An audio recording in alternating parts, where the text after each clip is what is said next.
Introduce yourself, man. My name is Venessah Molosiwa. Most people that don't know me call me Venessah, and people that really know me call me Tuto.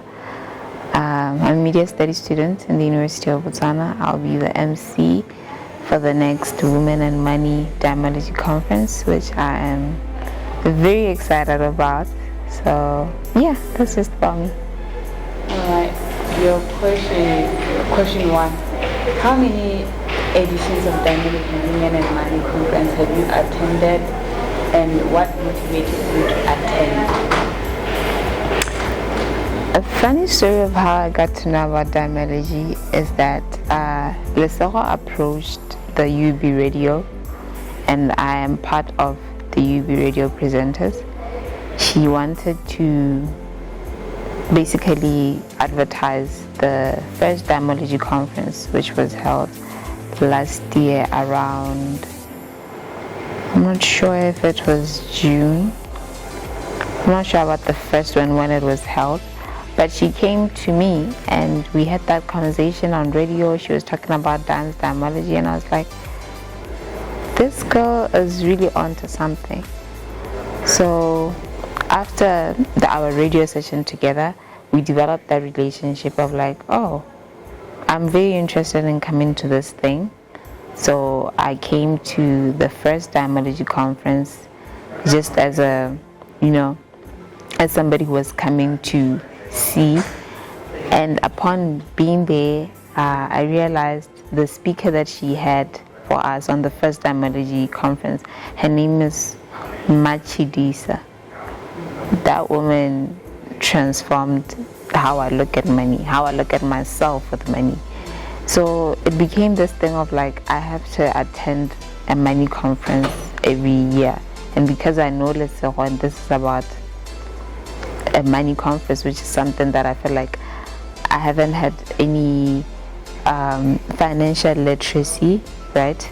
I haven't had financial literacy in my life, so being given the opportunity to attend this conference was amazing. And for the second conference, I was actually the MC, which was kind of amazing, but at the same time I was feeling a little bit of an imposter syndrome, feeling like, can I really do this? I've never MC'd in my life, but I'd say I did well.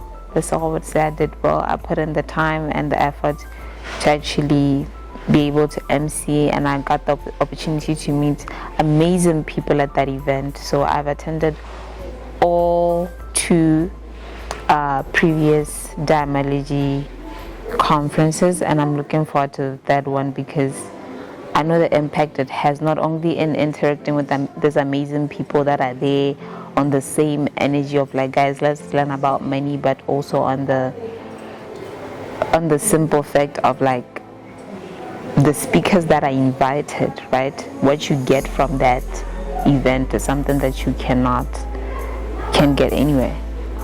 Alright. Okay, the next question is, can you share the impact that attending Dimeology has had on your financial life or mindset? Let's start with the mindset first. Like I said, the first event, the speaker was Miss Chilisa. God forgive me if I'm pronouncing her surname wrong. I don't know if it's Miss Chilisa or Miss Chilisa, but that woman was amazing. I remember the one thing that I took from the first Dimeology conference, she was saying that as a person, you need to have, how companies have like board members, like stakeholders. You need to have that thing in your life. Like you have to have stakeholders in your life, people that you're like, okay, this is the person that won't fulfill, right? Like we say, right? Somebody who connects you to people, somebody who is able to handle opportunity, oh, Venessah is into media, she's into radio, maybe she could use this, connect that. Don't just be friends with everybody. These stakeholders in your company, which is yourself. So that's one thing I took that I feel like it shifted my mindset, even when it comes to friends, right? Because at the end of the day, you are who you hang out with. So it was like, I need to find people that are as intentional as me. I'm not growing any younger, so I need to be with people that inspire me, people that, you know, would put me in spaces that I probably wouldn't be there. Like, so yeah, and also being part of the Dimeology as far as the financial literacy goes, I feel like, I know for a fact that it has changed my approach to money, because I didn't have any respect for money before I came to Dimeology. Money was just a thing that, well, was meant to be spent and it finishes. But after coming to Dimeology, I realized money needs to be respected, right? When you get your check at the end of the month, budget. I plan for you, right? I love you so much that I plan for you. I want to use you properly so that you can benefit me. So I think that was budgeting was the one thing that I took from Dimeology that I feel like was very essential to my mindset and my financial literacy. Because I was just somebody long even if it's like from my side hustles or from, you know, my school allowance, I just spend. I don't care for a budget. But now nothing goes out of my bank account if it's not budgeted for, which I feel like it's an incredible change I've made to my mindset and financial literacy. Yeah. What improvements have you made in your financial habits or goals as a result of attending previous Dimeology events? Like I just said, budgeting was the one thing that I feel like has changed the game for me as far as financial literacy goes. I was not somebody who budgets. Actually never made a budget in my life until I attended the conference. I was so bad at budgeting that I didn't budget, you know. I didn't budget. I had money, I spent it. I don't think of like needs, that something is a need or a want or I have to invest or what. It was just like, I'm hungry, I want KFC, I'm getting KFC. You know what I'm saying? It was not a matter of like, yo, I have a plan, I have to know. But attending Dimeology made me realize the only way for you to make money is for you to respect money. Don't treat it as an object, treat it as I treat money like my friend, you know. I want money to be comfortable around me, to feel safe around me, to feel like I plan for it, I schedule for it. So that is the one thing that I took from all the Dimeology conferences. And one other thing I'd say, saving too. I was not the one to save, child. Like, I was not the one to save. I have money, I'm blowing it. Like, but last Dimeology, we were blessed to have Access Bank sponsor our event. And I managed to open a savings account, 100 pulanyana hell at Access Bank. And every month, no matter how tight my budget is, I deposit 100 pula, which makes me just feel, it's not a lot of money at the end of the day, but it makes me feel like I'm secured, you know. Had I have an emergency, has something come up, I know, oh, there's it's like it doesn't exist. I don't want to think about it, because when I think about it, every little emergency I'll be trying to go there, right? So saving is also a good thing that I think I took from Dimeology. Okay. Yeah. The fourth question is, which previous speaker at Dimeology has impacted you the most, and what specific lesson or words from that speaker do you still remember? They were very powerful speakers, but I'm a girl's girl, you know. So I gotta go with Miss Chilisa, man. I love that woman. That was the first Dimeology. I loved her. She was very thorough, very humble. And I remember looking at this woman and thinking, I cannot believe she just said she's 35. I swear she looked 21. And you can see her, because but you get me. So she was just very lively, very youthful, and she did not look her age. But most importantly, the delivery of her content made me feel like a change. Like, Venessah, nah, you need to start thinking, right? You need to start thinking about money not as an object that's to be used, but as something that makes the world go round, right? Something to be respected, something to be seen as not just as an object, but maybe I'm not trying to glorify money, because at the end of the day, money is just paper, but that paper is the one that gives you services, is the one that gives you goods, right? So respecting it is the one thing that I feel like I took from Miss Chilisa, and I can't quote her words verbatim, but I remember she said that if you don't respect your money, you don't respect yourself. And it offended me, I have to say.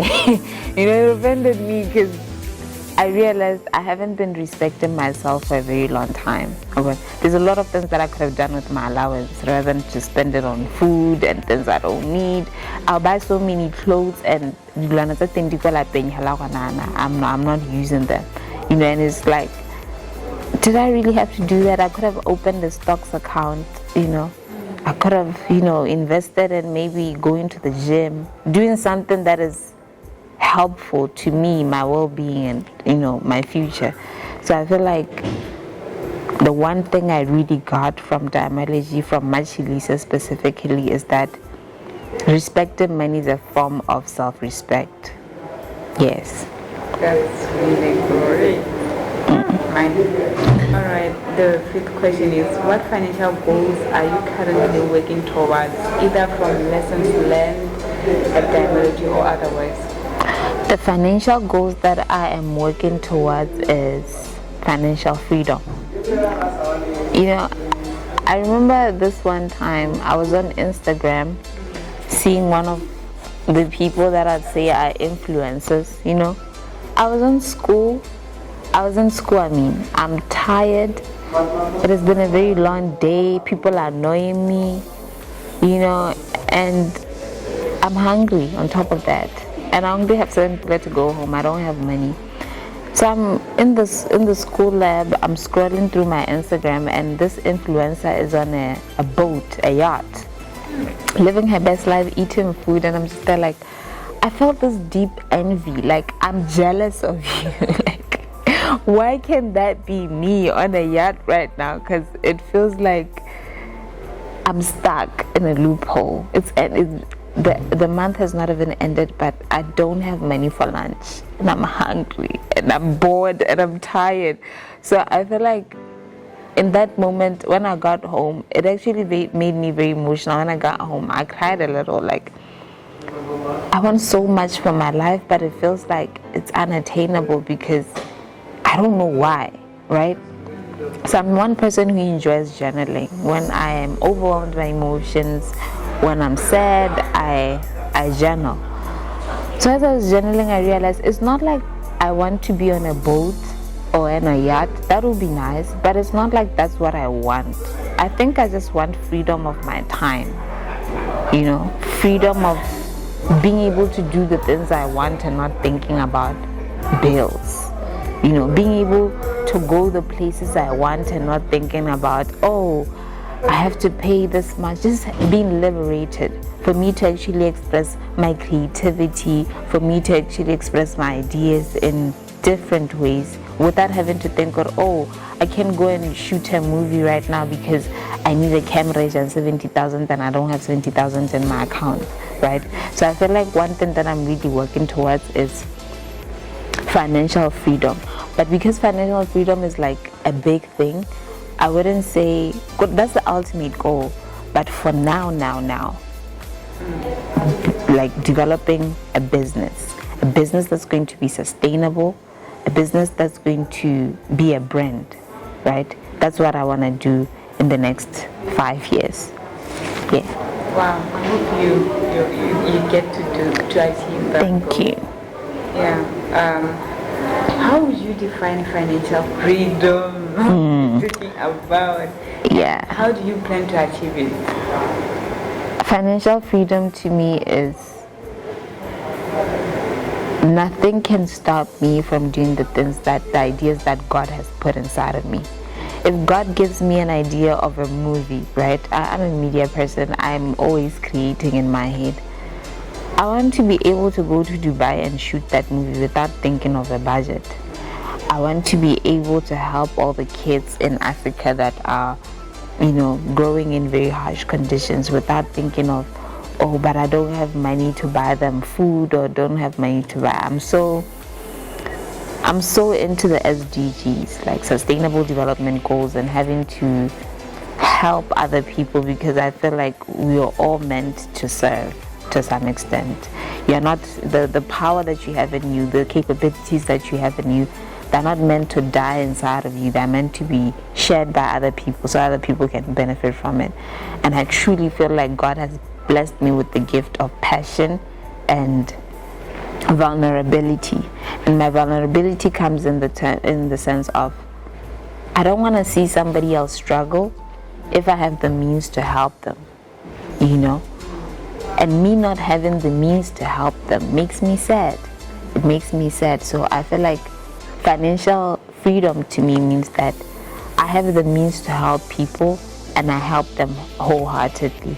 I have the means to create movies, to create, things that are always floating in my head, and I can do them because I have the liberty to do that with money, as far as money goes, right?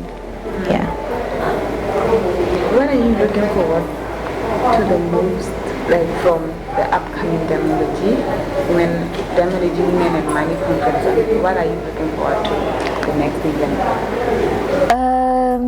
What am I looking forward to? I'm looking forward to be a good MC that day. Yeah, I'm looking forward to be to make people feel comfortable, to make people feel seen, to make just people feel at home, right? But I'm also looking forward to really developing my business. I have this business idea. It has been on the rocks. We're still in, the starting stage of the business, and I feel like I'm having this fear of actually going for it because it's like, what if it fails? What if that? What if this? So I'm just hoping the next Dimeology will give me all the inspiration, motivation, and that zeal to go ahead and do it, and also to be able to have the courage to ask for help where I cannot and know who to go to. Because one thing I love about Dimeology is that there's always people doing something in that room. You find somebody who's good at branding or somebody who does this and that, so you're able to connect with different people who can perhaps help you in your journey. So I'm also hoping for connections with different people. Yeah.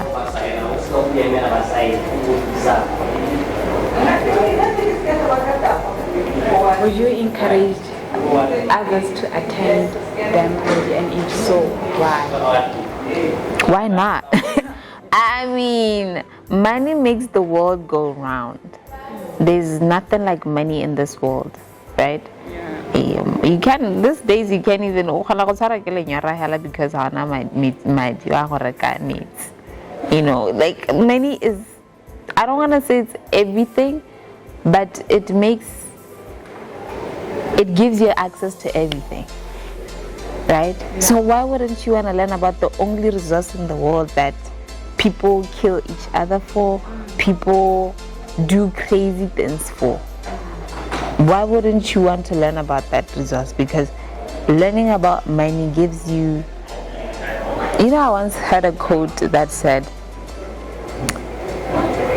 having money doesn't change you, it just makes you more of who you are, So if you're somebody who loves to give and loves to help, like myself, I know for a fact if I have money, I'll do more of that, because I'll have more means to do that. So I'd advise anyone to come to Dimeology, because financial literacy opens your brain. It helps you to think outside your little box, but most importantly, it gives you that level of self-respect of knowing, okay, I'm going to be different from somebody who is committing crimes to have money, because I'm getting my money this way, and that gives me a certain level of self-respect. Not saying that, I don't wanna go off topic here, but yeah. You're offending. I'm offending. The last question is, can you share a brief testimonial about your overall experience with Dimeology and its impact on your financial? I think I already said it all, but my brief testimony about Dimeology is that I look at life differently. And I think the one thing that I really took from the first Dimeology, I must say the first Dimeology is the most powerful Dimeology I've ever attended. The previous one was also very powerful, but the first Dimeology will always have my heart, because that was the first time I really got to learn about money. So I'd say my testimony with Dimeology is that I realized I had limiting beliefs about money. I believe that some people are more deserving of having money than me. I believe that money doesn't grow on trees, and all these preconceived notions is things that I learned from my parents, my friends. Money is never enough, money is never sufficient. So I was always in this state of scarcity, and that also made my brain to never think of any money making options, because it was always like, money is only limited, money is never enough, money is just something that you have to scramble and dig the earth with your nails and tear people. It's like, I can't just have money by doing what I love. I will have to sweat all this blood and tears and other bodily fluids for me to have money. So I feel like learning about money also made me to have my own belief system, that no, you can actually make a lot of money doing something that you love, rather than doing something just because it helps you to make ends meet, right?